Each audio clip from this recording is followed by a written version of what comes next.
GitHub has just released Codespaces in GA, meaning that now it's available for everyone, well, almost everyone, more on this later, and it's feature complete. In this video, we will see how it works, what has been changed from the beta version, and all the new features that have been added. And there are quite a few of them. And at the end of the video, we will answer the question that now many people have. Is GitHub Codespaces worth it, or should you still be developing like you've done so far? Let's get into it.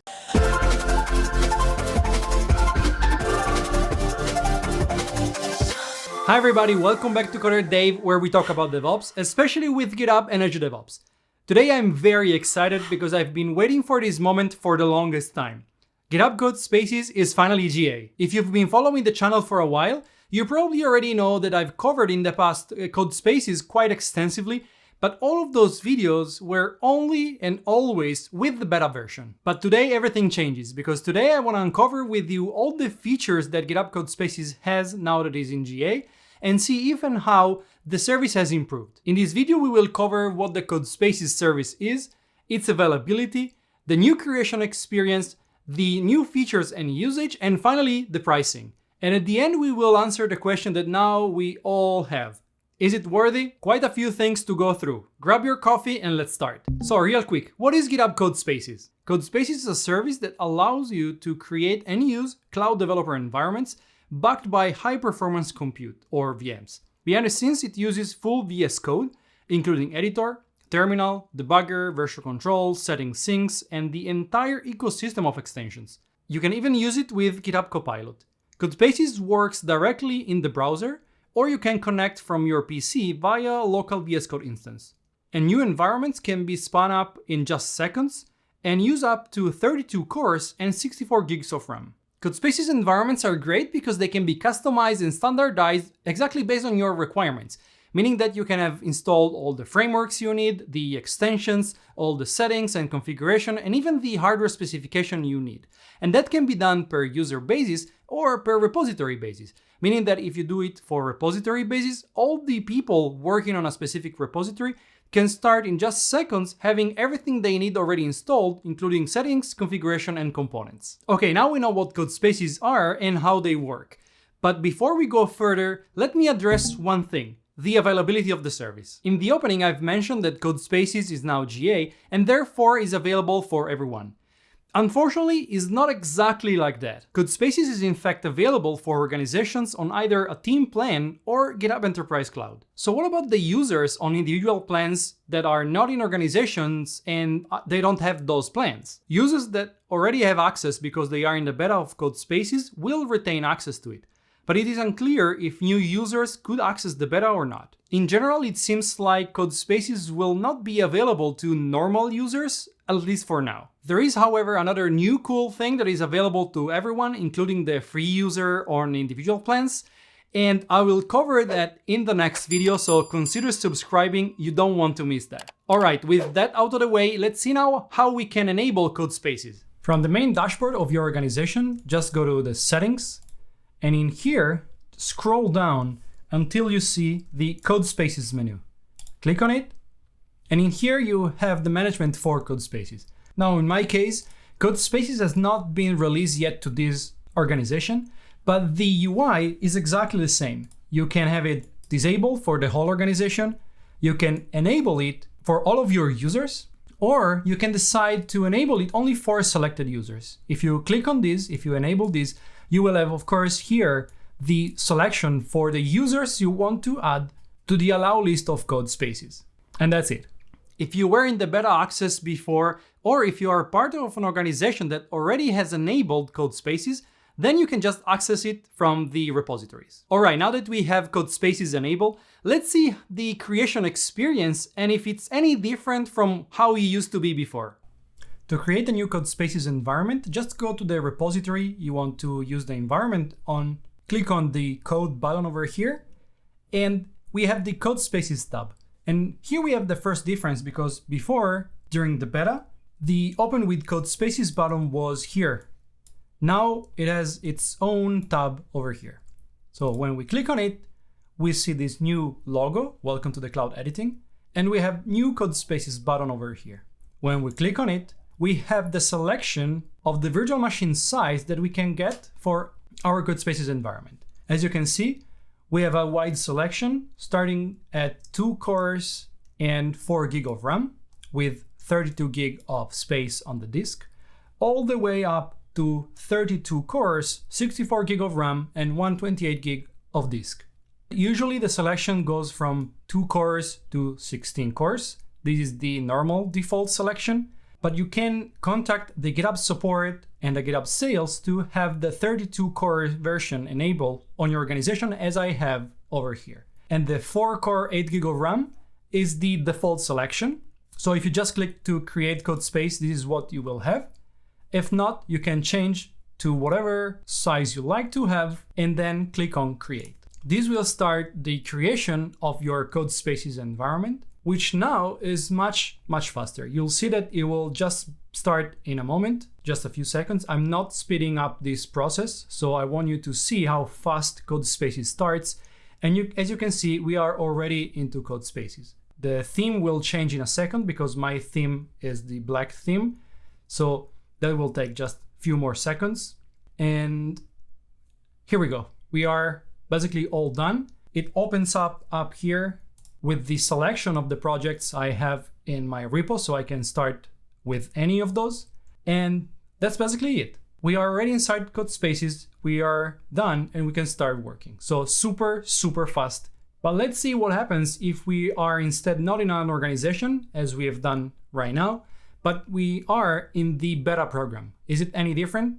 If you are a single user, part of the beta access program, things are slightly different. You still have the code button over here and the Codespaces tab, and everything looks the same. But when you click on new Codespace, the service will create a default Codespaces environment for you rather than letting you choose the size of the virtual machine that backs the environment. So that's the only difference. All the rest is the same. The speed is the same. And this will create for you a Codespaces environment with 4 CPUs and 8 gig of RAM. And in fact, if we go to the terminal right now and we execute the mproc command, we can see that we have 4 CPU. And let's try the memory.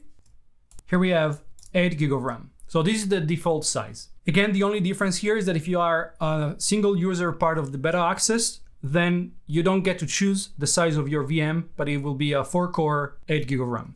As you've seen, the new creation experience is much faster than it used to be before during the beta, and in fact it can create a Codespaces environment in just a few seconds. And now we can also change the size of our environments in terms of CPU and RAM, so to adapt it to our needs. After creating your Codespaces environment, you have 2 ways to manage it.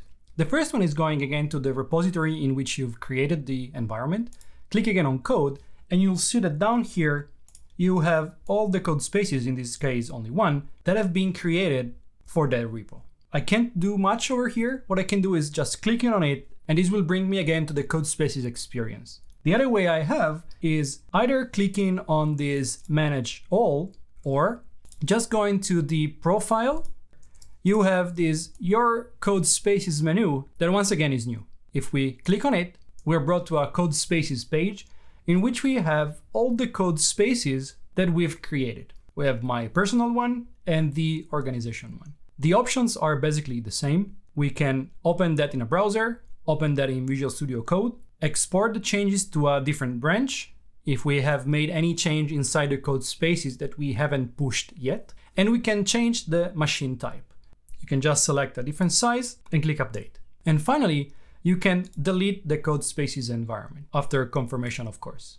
One thing you need to notice is that, as I mentioned before, if you are a single user part of the beta access, you can't change the machine type. And in fact, if I go on the menu and select change machine type, you can see that I have message over here saying that there are no other valid machine types available. Because as I mentioned, only the default is valid. And this is how you manage your environments. Before we move to see all the differences and new features we have in using Codespaces, hit the like button below if you're enjoying this video or you find it insightful. This will help this video to be recommended to more viewers so they can benefit from it, and of course it would mean a lot to me. Right, let's see if Codespaces is any different from what it used to be while using it and explore all the new features. Alright, here we are on a new Codespaces environment I've just created, And we have here this Node.js application. You can see it's a very simple application and it's configured to run on the port 2345. First thing I want to try out is the debugging experience and seeing if there's anything different. So let's go to the debug tab, run and debug. You can see that we can choose between a bunch of different options. And for this, all are related to Node.js. We have the new Node.js experience, a legacy experience. I want to run the new Node.js debugger. So let's click on it. The debugging console is running. And also here you can see the logs.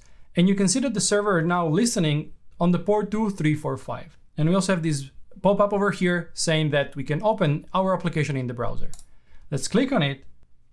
And in fact, we can see that now we have our hello application here. Let's try and change the source code for this to, for example, hello YouTube, save, restart the debugger.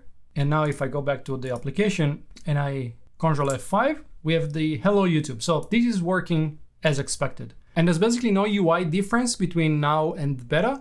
But what I would say is that the whole system is much faster even when starting the debug. And as you've seen, it took just very few seconds for all the redirection to work and everything. One thing that is different though is where the ports are listed. For the redirection to work, we need to have some port forwarded. And in this case, you can see here, we have this new ports tab in the lower part of the screen. We've listed all the ports that have been forwarded to our Codespace environment. In this case, we only have the port 2345, and we have the local address that we can always visit using this icon over here. We have the running process that is bound to that port, and we can always add new ports should our application require additional endpoints. This is different than before, because before what we would have had is the Codespaces environment extension over here, and we would have had all of this section just in here. That's not a thing anymore. In fact, as you can see, the Codespaces extension is not even installed by default. We have this new ports hub over here. Let's now try to make some changes to this application. And for example, let's try to handle another URL. As you can see, we have full IntelliSense support even for Node.js, which, if I'm not wrong, we didn't have previously in the beta. And this is pretty cool because it's really easy now to develop with any supported language, because we will always have the IntelliSense for everything we're doing. So that saves a lot of time, right? Let's just copy these, change these, and let's try to re-debug this. Now, since we've already debugged before, it didn't ask me what debug method I want to use. It just went directly for the one we've selected before. You can go to ports and click on the opening browser icon. And here we have. And now if we try and go to the new URL, we have the new code branch returning our message. Pretty cool, right? Remember that this change exists only in the local repo of the Codespaces environment, not yet in our main repo. And in fact, if we go back to the repo, we can see that this has been updated only 2 months ago. To make it permanent, we will need to commit this and push it to the remote. It's basically like working on your laptop. So we would go to the SUS control, insert a commit message, and then we can commit. Of course, we haven't staged the changes, so we have the usual message we will also have in VS Code, and we can go ahead and stage and commit the changes. And now we can see down here that we have one change ready to be pushed to the remote branch. So let's go ahead and do the push. This is pushing to the remote registry. And if we go here and we refresh, we can now see that we've updated this 32 seconds ago. So nothing different here, apart from the fact that now we also have this banner down here that asks us if we want to periodically run the git fetch command from within Codespaces. And this was not available before, at least as far as I can remember. We are now on a Codespaces for another repo because I want to try out the Docker capabilities on the new Codespaces GA. I do have a Docker ignore and a Docker file in here. And as you can see, as soon as I click on the Docker file, we have now this message asking if I want to install the extension for Docker. Of course, I do want to install this because I need to run my Docker application. And boom, it's already done. It's been super fast. Now that we have the Docker file and the Docker extension, I can just go back to the files, right click on the Docker file and select build image. specify here a name and a tag. That's all right. And now the creation of the container image is starting. Will take a few seconds. And as you can see, it's still pretty quick. Now that the build image is finished, we can go to the Docker extension. And if you refresh, we should see our image over here, indeed. And at this point, we can click on the tag we want to run, right click and run. This will run the application. And you can see that even if it's running in a container, Codespaces detected that it's a web application and is exposing, if I go to the ports, the port 80 and 443, which are the ones indicated in the Docker file. Let's try and visit port 80. We have the port redirection, and here we go. We have our application, which in this case is my website, CoderDave.io, running inside our container. And a container, of course, is running inside our Codespaces environment. So now we are actually developing a .NET Core application inside a container inside Codespaces from GitHub. This is pretty cool. And it works like a charm. All right, there are two more things I want to show. First of all is the new menu. If we go on the upper left, we have this menu over here in which we have the new go to the repository, which as the name says, it will take you back to the repository where you started your Codespaces. You have this new My Codespaces, which will take you to the page we've seen before in which you manage all the Codespaces. And then you can decide to open these in VS Code if you have it installed on your machine. So this is basically how you go back and forth between your repo and Codespaces. Finally, the last thing I want to mention is that apart from the settings sync that is now natively available into Codespaces and which allows you to sync your settings between VS Code and all your Codespaces, we now have the out-of-the-box themes for Codespaces. You can change the theme directly from Codespaces. We have all these that we can choose from. Let's try, for example, Solarize Light, and here we go. In a split of a second, the theme has changed. And of course, we can go for dark as well, and so on and so forth. And we can also change the file icon theme, not just the all Codespaces theme. And finally, we can change the product icon theme. In this case, we only have the default, but we can install additional product theme, which are the ones we had available before. Not bad, right? What do you think about the usage and new feature of GitHub Codespaces? Let me know in the comment section below. So let's now talk about pricing. Codespaces is free to use for all organizations on a GitHub team or GitHub Enterprise Cloud plan until September 10, 2021. Also, individual accounts that are part of the beta access are not currently billed and I don't think will be billed for the Codespaces usage. After September 10, however, plans in Teams and GitHub Enterprise Cloud will be billed for the active compute usage and for the storage. At the time of recording this video, these are the prices that different Codespaces units will be billed for. For your references, prices are shown in US dollars. Remember that for the CPU usage, you will be billed only for your active Codespaces, aka not the one in the sleeping state, and the billing unit is 1 minute. For the storage instead, you will be billed for the consumed space, regardless of the state of your Codespaces environment. And last thing I want to mention about billing is that after September 10th, you will need to set a spending limit on your organization to be able to use Codespaces. By default, in fact, organizations will have a Codespaces spending limit of $0, which prevents new Codespaces from being created or even existing Codespaces from being opened. So remember to change that or your users will be complaining. All right, it's now time to answer the big question we've asked at the beginning. With all we've seen and tested, is GitHub Codespaces worth it, or should I still work as I used to do before? So my verdict is, roll the drums.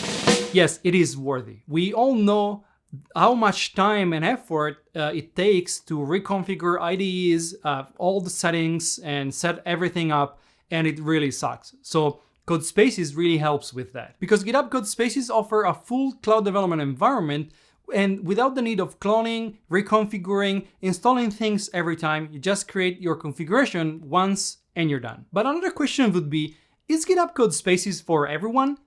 Probably not. Let me explain. There are, for example, still frameworks and application types that are not compatible or that you cannot use with Codespaces. In general, though, I would really recommend you to check Codespaces out for yourself so you can evaluate it and see and start thinking of all the ways this service can help you, your team, and your organization being more productive. All right, I think that's enough for today. Let me know in the comment section below what your thoughts are about the GA of Codespaces, and also if you have any other questions that I haven't answered. Also consider subscribing because, as I mentioned before, I will soon have other videos coming out for Codespaces and also for specific use cases. Is GitHub should you still develop like you were doing until now? If you've been following the channel for a while, you don't quite a few things to go through, right? So get to customize and standardized. Codespaces will not be to normal users until for now. With that out of the way, let's see how Codespaces offer a full Codespace. Sure. Finally, check out this video over here in which I explore using GitHub Codespaces from an iPad. But that's it for me. Thanks so much for watching. I really hope you enjoyed it. Hit the like button below, subscribe if you haven't already, and I see you in the next video here at CoderDave.